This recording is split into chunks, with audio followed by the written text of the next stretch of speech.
உலக பிரசித்தி பெற்ற மதுரை மீனாட்சி சுந்தரேஸ்வரர் திருக்கல்யாணம் வெகு விமர்சையாக நடைபெற உள்ளது.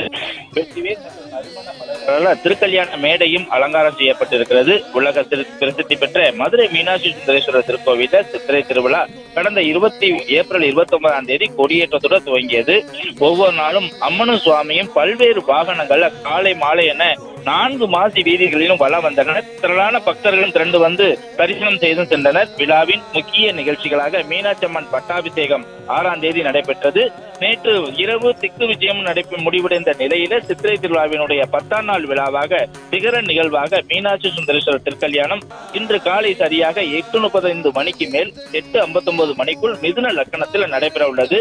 இதனை முன்னிட்டு கோவில் வடக்காடி மேலாடி வீதி சந்திப்புல நறுமணம் மிக்க வெற்றி வேர்கள் மற்றும் பல வகை வண்ண மலர்களால அலங்காரம் செய்யப்பட்ட திருக்கல்யாண மேடை அமைக்கப்பட்டுள்ளன.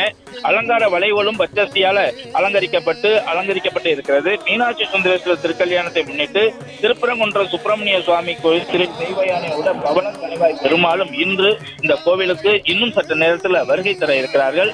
இதனை அடுத்து திருக்கல்யாண மேடையில பவள கனிவாய் பெருமாளும் சுப்பிரமணிய சுவாமி தெய்வயானுடன் எழுந்தருளி மணமேடையிலே எழுந்தருள்வார்கள். இதனைத் தொடர்ந்து சுந்தரேஸ்வரர் பிரியாவிடையுடனும் மீனாட்சி அம்மன் மனக்கோலத்திலும் என தனித்தனி வாகனங்கள்ல மேடைகளில் எழுந்தருள திருக்கல்யாணம் சிறப்புற நடைபெற இருக்கிறது.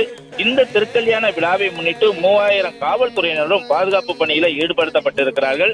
முன்னெச்சரிக்கை நடவடிக்கையாக தீர்ப்பு வாகனங்கள், ஆம்புலன்ஸ்கள் என கோவில் வளாகம் முழுவதுமாக சுற்றி நிறுத்தப்பட்டிருக்கிறது. திருக்கல்யாணத்தை முன்னிட்டு கோவில் வெளி வீதிகள் முழுவதும் பக்தர்கள் வசதிக்காக நிழல் பந்தல்களும் அமைக்கப்பட்டிருக்கிறது. பல பக்தர்கள் நெரிசலின்றி தரிசனம் செய்வதற்கு இயல்பாக அதற்கு ஏற்றவாறு தடுப்புகளும் அமைக்கப்பட்டு போலீசார் தற்போது பாதுகாப்பு பணியில ஈடுபட்டு வருகிறார்கள்.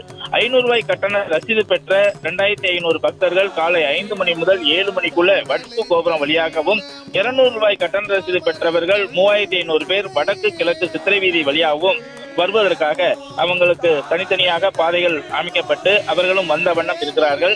கட்டணம் இல்லாமல் தரிசிப்பதற்காக 3000 பக்தர்கள், அதிலும் முதலில் வருவோருக்கே முன்னுரிமை அளிக்கப்படும் என்ற அடிப்படையில தெற்கு கோபுரம் வழியாக அனுமதிக்கப்பட்டிருக்கிறார்கள். அதாவது கோவில் வளாகத்தை சுற்றிலும் பல்லாயிரக்கணக்கான பக்தர்கள் வருகை தருவார்கள் என்பதால 20க்கும் மேற்பட்ட LED திரைகள் அமைக்கப்பட்டு அதிக வெயிலின் அதாவது காண்பதற்கு வசதியாகவும் அமைக்கப்பட்டிருக்கிறது. அதிக வெயில் தாக்கம் இருப்பதால 200 டன் தற்காலிக ஏசிகளும் பொருத்தப்பட்டு திருக்கல்யாண மேடை முழுவதுமாக 2 டன் அளவிற்கான பல வகையான பூக்களும் வரவழைக்கப்பட்டு தற்போது அந்த அலங்காரத்தில் தான் ஜொலித்து வருகிறது. திருக்கல்யாணத்தை முன்னிட்டு 1 லட்சம் பக்தர்களுக்கு மதுரை சேதுபதி மேல்நிலைப் பள்ளி வளாகத்தில் திருக்கல்யாண விருந்தும் நடைபெற இருக்கிறது. இதே போன்று இன்று மாலை மாப்பிள்ளை அழைப்பு விருந்தும் நடைபெற உள்ளது.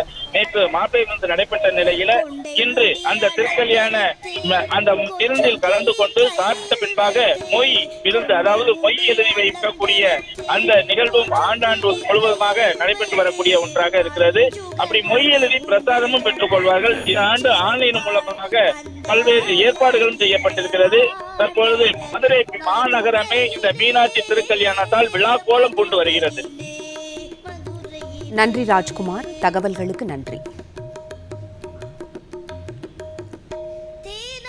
பிளே ஸ்டோர் மற்றும் ஆப் ஸ்டோரில் இருந்து பாலிமர் செயலியை QR கோடு மூலம் பதிவிறக்கம் செய்யுங்கள்.